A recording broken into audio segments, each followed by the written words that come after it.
Hello everyone and welcome to the History of Scotland episode 2, Caledonians and the Wall. So as you probably guessed by the name, today we're going to be going over the Caledonians, which is the Romans' term for the tribes north of Hadrian's Wall. So they were known as Caledonians, and we're also going to be touching on Hadrian's Wall itself and Antony's Wall and learning about the history between those two.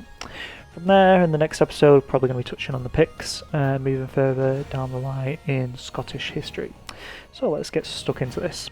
Caledonians, or the Caledonian Confederacy, were a Brittonic-speaking tribal confederacy in what is now known as Scotland, during the Iron Age and the Roman eras. The Caledonians were considered to be a group of Britons, but later, after the Roman conquest of the southern half of Britain, the northern inhabitants were distinguished as Picts, thought to be related to would have spoken a Brittonic language. The Caledonian Britons were thus enemies of the Roman Empire, which was the occupying force then administering most of the great areas of Britain as the Roman province of Britannia. The Caledonians, like many Celtic tribes in Britain, were hill fort builders and farmers who were defeated by the Romans on several occasions. The Romans never fully occupied Caledonia, though several attempts were made. Nearly all of the information available about the Caledonians is based on predominantly Roman sources, which may suggest bias. Which is just a classic, really. When you've got Roman sources telling a history about Rome themselves, we find that a lot with Roman historians are very biased, obviously, towards their own people and their own empire. I mean, when you read the historic stories of Caesar, his own accounts of his battles exaggerate the losses. So this is kind of just a known thing whenever you're dealing with sources, is whoever's telling the sources, if they belong to that country, empire, whatever, they normally are biased, and it's really hard to kind of judge the true facts from that. We talked about in the previous episode, the Romans struggling to take over Caledonia and colonize it, and the issue for this, as we discussed in the previous podcast, is due to Scotland being very hilly, surrounded in lots of rivers, forests, deep plains. It's very easy to hide a guerrilla army. And that's how the Caledonians did it in the end. And that's how they successfully kind of held their ground against the Roman invasions, such as when we get into the historic stories of like the Ninth Legion going disappearing, and the Romans giving up on Antony's Wall and falling back to Hadrian's Wall. So we'll jump into some of the battles that the Caledonians kind of went through. So in around 83 to 84 AD, there was a Caledonian army that joined forces and made a stand against the invading Roman army. Two sides fought at a place called Monus Crapius, which is the Crapian Mountains.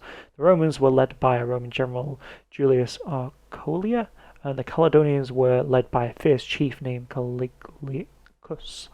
The Caledonians had around 30,000 warriors, plus twice as many as the Romans, but as we know, numbers do not matter when going up against a professional Roman army.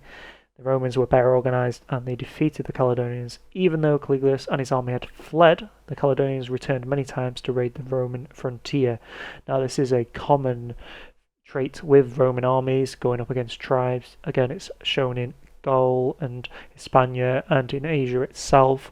Roman armies that go up against less equipped armies but had greater numbers, Romans would still win due to their professionalism.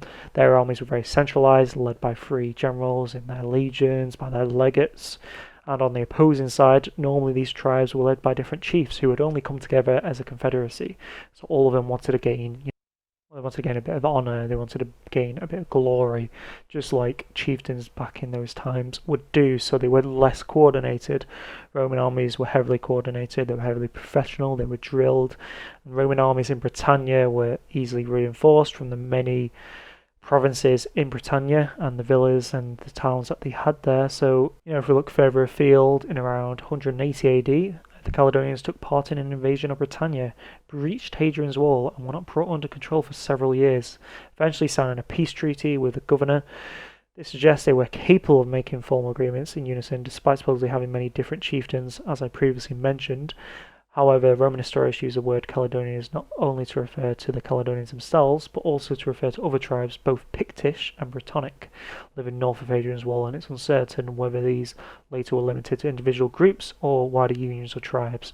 And this is, another common thing we see with Scottish tribes is, even though we may be calling them Caledonians and in the future Pictish tribes, Romans would call majority anyone north of that wall Caledonians, just like they would call, the common term barbarians in Gaul, or any type of invading force that they did not understand or know, they would call barbarians, and that's just how Roman historians would describe them.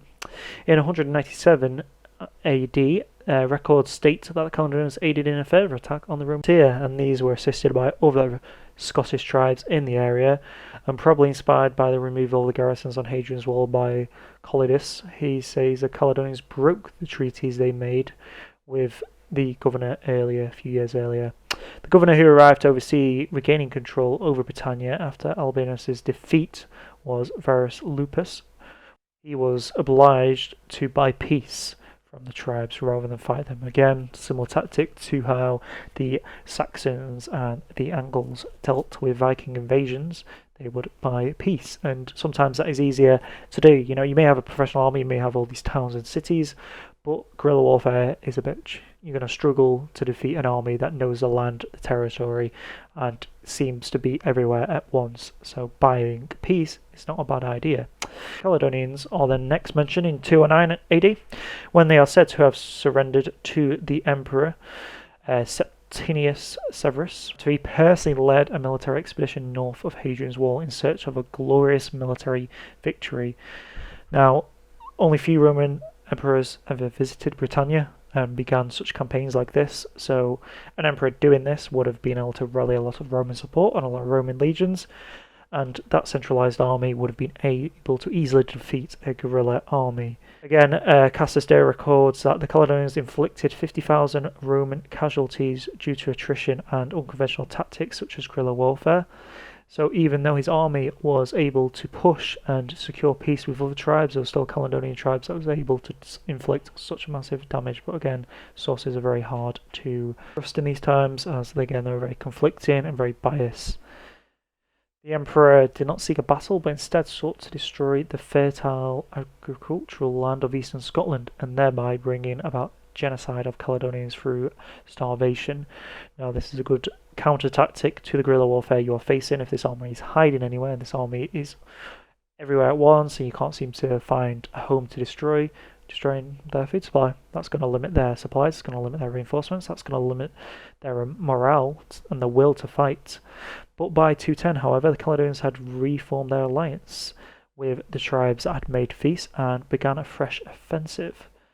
A punitive expedition led by the emperor's son was sent out with the purpose of slaughtering everyone encountered from any of the northern tribes. The emperor, meanwhile, prepared for a total conquest, but was already ill. He died in modern-day York in Britannia in 211 AD. His son attempted to take over command, but when his troops refused to recognise him as emperor, he made peace with the Caledonians and retreated south of Hadrian's Wall to press his claim for the imperial title. Again, Rome itself would fall due to these many civil wars, and many Roman generals would declare themselves emperor, which would cause even greater conflict within the Roman territory themselves, and obviously would culminate in the splitting between the Eastern and Western Roman Empire. In any event, there was no further historical mention of Caledonians for a century, save for a mention in AD 230, one from an inscription in Colchester. This may be because the emperor's campaigns were so successful that the Caledonians themselves were wiped out. However, this is highly unlikely. In 305 AD, Constantinius invaded the lands of Caledonia and the lands of Britain, and although the sources are very vague over his claims of penetration into the far north and a great victory over the Caledonians, the event is notable in that it includes the first recorded use of the term Pict to describe the tribes in the area. So again, we're getting the mixture now between Caledonians and Picts, and the understanding of the difference between a Caledonian confederacy and a Pictish confederacy, and to be fair, they could be one in the same. What we're touching on for a little bit on the Caledonians, again, as you've heard in this podcast, the Caledonians themselves were mainly tribes north of Hadrian's Wall, and that's how the Romans referred to them as. Now, these tribes were all led by different chieftains, and they were very independent. But these Caledonians did come together to form confederacies to fight the Romans, to be led by one leader, but sometimes were also often referred to as Caledonians, even if they may be only fighting one tribe.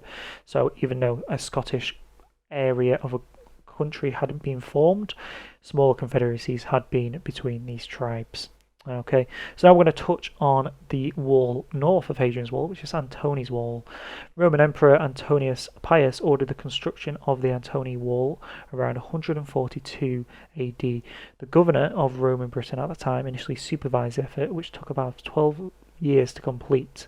In 167 AD, the wall stretches 63 kilometres from Old Kilpatrick in West Dunbartonshire on the Firth of the Clyde to Caledon near Bowness of the Firth of the Forth. The wall was intended to extend the Roman territory and dominance by replacing Hadrian's Wall 160 kilometres, 99 miles, to the south as a frontier of Britain. But while the Romans did establish many forts and temporary camps further north of Antony's Wall in order to protect their routes to the north of Scotland, they did not conquer the Caledonians, and the Antony Wall suffered from many attacks. The Romans called land north of the wall Caledonia, though in some contexts the term may refer to the whole area north of Hadrian's Wall. The land north of Antony Wall also ended up becoming a part of Scotland known as Albany, which again we'll get into in the future when we start talking about the Pictish tribes. The Antony Wall was shorter than Hadrian's Wall and built of turf on a stone foundation, but it was still an impressive achievement. Any type of wall at that age was an impressive achievement, and when you talk about Roman engineering and the Roman mindset to get these tasks done, you think about a massive wall already being built, and then a second wall is being built. It's a show of how much they did fear the Caledonians and their raids into Britannia at the time, and how Rome themselves knew they could not defeat Caledonian. They knew they couldn't occupy all of Scotland, so they were building these walls, and it shows how scared they were. But it also shows an ingenious tactic of building a wall, slowly taking the land beyond the wall, and then building another wall in front of that to slowly gain the land behind it. And Rome is strong in itself when it's using these tactics, using walls, forts, its building and construction techniques along with its professional army, because let's be honest, a guerrilla tribe army can attack a convoy on a road, but they can't attack a wall very successfully unless it's undefended. It was also a small fortification than Hadrian's Wall, insofar as it did not have a subsidiary ditch system behind it to the south, as Hadrian's Wall did with its Forum. The stone foundations and wing walls of the original forts on Antony's walls demonstrate that the original plan was to build a stone wall similar to Hadrian's Wall, but this was quickly amended. As built, the wall was typically a bank about 4 metres high, made of layered turfs and occasionally earth, with a wide ditch on the north side, and a military way on the south. The Romans initially planned to build forts every 10 kilometres, 6 miles, but this was soon revised to every 3.3 kilometres every 2 miles, resulting in a total of 19 forts along the wall. Best preserved, but also one of the smallest forts, is Rough Castle Fort. In addition to the forts, there are also at least 9 smaller fortlets, very likely on Roman mile spacings, which formed part of the original scheme, some of which were later replaced by forts. Most of visible fortlet is Kinel at the eastern end of the wall near Bowness. The wall itself was abandoned only 8 years after completion, when the Roman legions withdrew to Hadrian's Wall in 162 AD, and over time may have reached an accommodation with the tribes in the area, whom they have fostered as possible buffer states which would later become the Old North.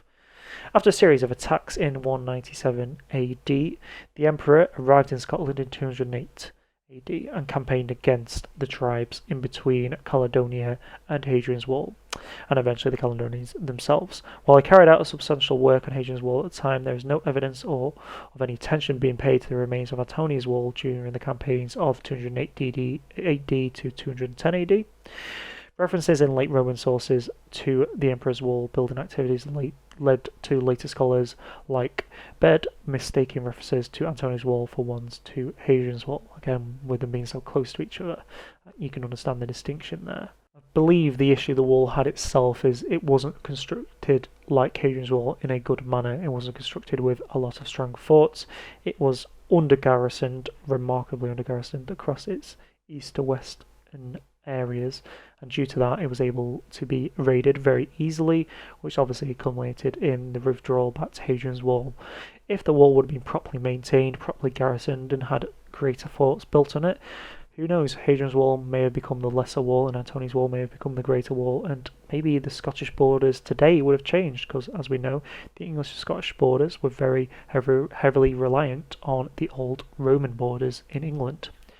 Now let's touch on Hadrian's Wall itself, the big one, the one that everyone knows. Hadrian's Wall was probably planned before Hadrian's visit to Britain in 122 AD, obviously named after himself.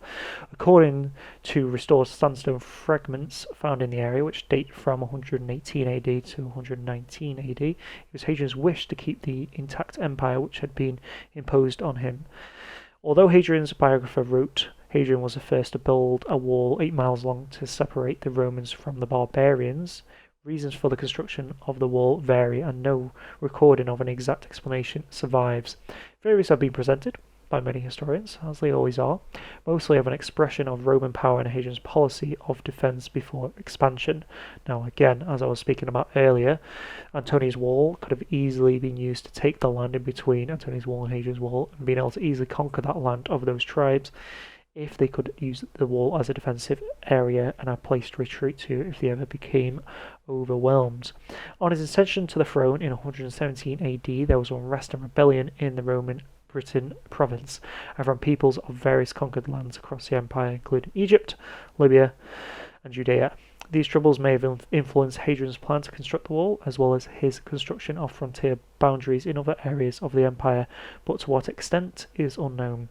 Scholars sometimes disagree on how much of a threat the inhabitants of northern Britain really presented and whether there was an economic advantage in defending and garrisoning a fixed line of defences like the wall, rather than conquering and annexing what has become Northumberland and the Scottish lowlands and defending the territory with a loose arrangement of forts. Now, as we know, the area that is Lower Scotland and Northumbria was easily controlled and easily held by Roman armies when it was well garrisoned. It's when you start heading into North Scotland, where Albany is, where it becomes a lot more hilly and guerrilla warfare is a lot harder to combat there. The frontiers of Rome were never expected to stop tribes from migrating or armies from invading, and while a frontier protected by a palisade or stone wall would help curb cattle raiders and incursions of small groups, the economic viability of construction and keeping a guarded wall of 72 miles, 116 kilometres long, a sparsely populated border to stop small-scale raiding is dubious. It's going to cost a lot for those garrisons to be maintained, and this is why we talk about Antoni's Wall being able to easily be overrun, because the garrisons were poorly maintained and poorly funded, and the same could be said to Hadrian's Wall in the later years. Another possible explanation for the wall is the degree of control it would have provided over immigration, smuggling and customs. Frontiers did not strictly mark the boundaries of an empire. Roman power and influence often extended beyond them, as discussed in the previous episode. People within and beyond the frontier travelled through it each day, conducting business, and organised checkpoints like those offered by Hadrian's Wall provided good opportunities for taxation. With watchtowers only a short distance from gateways, patrolling legionnaires and legions could have kept track of entering and exiting natives and Roman citizens alike, charging custom dues and checking for smuggling. Another theory is of a simpler variety, that Hadrian's Wall was partly constructed to reflect the power of Rome and was used as a political point by Hadrian. Once its construction was finished, it is thought to have been covered in plaster and then whitewashed, its shiny surface reflecting the sunlight and was visible for miles around. Think about how great it would have been back then to see a wall so vast and great covering the great land of Scotland. When we travel to Scotland nowadays, it's just a sign. You head on the motorway, it's just a sign that says "Welcome to Scotland." And when you travel out of Scotland, it's just "Welcome to England." Imagine seeing a great wall that was shined in this plaster. The Roman fort and town at Croia, viewed along the Stane Gate Road. Construction started in 122 AD and was largely completed in 6 years. Construction started east between Mile Castles 4 and 7 and proceeded westwards, with the soldiers from all three of the occupying Roman legions participating in the work. The route chosen largely paralleled the nearby Stangate Road to the south. Stingate was a road itself that could be used to supply and be used as critical supply route to the Roman builders and a military way for connecting roads alongside Hadrian's wall. The stone gate ran from Carlisle, where it's known as today, and to Corbridge, where there was a bridge over the River Tyne and a junction with Deer Street, which connected with the south. Along Stingate were situated a series of forts which could have offered protection and supplies during the building of the wall to the north. All in its central and best preserved section follows a hard, resistant, indigenous rock known as the Win Sill. The initial plan called for a ditch and a wall with 80 small gated mile castle fortlets, once placed every Roman mile, holding a few dozen troops each, and pairs of evenly spaced immediate turrets used for observation and signalling. However, very few mile castles are actually sited at exact Roman mile divisions. They can be up to 100 metres, 200 yards, east or west because of the landscape features, or to improve signalling to the Stingate forts to the south. Local limestone was used in the construction, except for the section to the west of the River Ifin, where turf was originally used instead for unknown reasons. It was later rebuilt in stone. Mile castles in this area were also built from timber and earth rather than stone, but turrets were always made from stone. According to a source, the garrison reflected the political rather than military purpose of the wall. The wall provided the soldiers with an elevated platform from which they could safely observe the movement of the local population. It had heavily of cavalry which could sally out from any of the milestone gates, though as mentioned earlier the garrison was neither expected nor trained to the level necessary to defend a city wall. Overall, the fortifications appear to have required additional strengthening after the initial design and were stronger than their equivalent in Germany, probably reflecting a local resentment. The source believes that the mile castles, which would have needed 1,000 to 1,500 men, were held by patrolling garrison, though he concedes that there are no inscriptions referring to the numerary in Britain at the time. Command headquarters were at a place called Carlisle, where the main legion and leaders were based. A signal system allowed communication in minutes between York and this area. Further information on the garrison of the wall has been provided by the discovery of such tablets found in the wall, such as a record of an inspection on the 18th of May of a year 92 and 97 AD, where only 456 of the full quota of the 756 troops were present, the rest being sick or otherwise absent. In Cumbria, England is a typical example of intermediate turrets being built in the wall between the milestones. In the years after Hadrian's death in 138 AD, the new emperor, Antonius Pius, left the wall and occupied in a support role, essentially abandoning it. He began building a new wall, as discussed, Antonius Wall North. This turf ran 40 Roman miles, as we previously discussed, and had significantly more forts than Hadrian's, but less well-built ones. Antonius was unable to conquer the northern tribes, so when the next Roman emperor came, he abandoned the wall and reoccupied Hadrian's wall as a main defensive barrier in 164 AD. In 208 to 211 AD, the next Roman Empire again tried to conquer Caledonia and temporarily occupied the Antonia Wall, again defeating the Caledonian army mentioned, the 30,001. The campaign ended inconclusively and the Romans eventually withdrew Hadrian's Wall yet again. Eventually, as we all know, in the late 4th century, barbarian invasions, the economic decline and military coups loosened the empire's hold on Britain. By 410 AD, the estimated end of the Roman rule in Britain, the Roman administration and its legions were gone and Britain was left to look to its own defences and government. Archaeologists have revealed that some parts of the wall remained occupied well into the 5th century. It's been suggested that some forts continued to be garrisoned by local Britons under the control of Pictish and tribes in the area. Hadrian's Wall fell into ruin over the centuries. The stone was reused in other local buildings. Enough survived in the 7th century from Hadrian's Wall to find its way into the construction of St. Paul's Church, where Bede was a monk, the later source we have been using in this episode. He was presumably incorporated before the setting of the church dedication stone, still to be seen in the church, precisely dated 23rd of April 685 AD.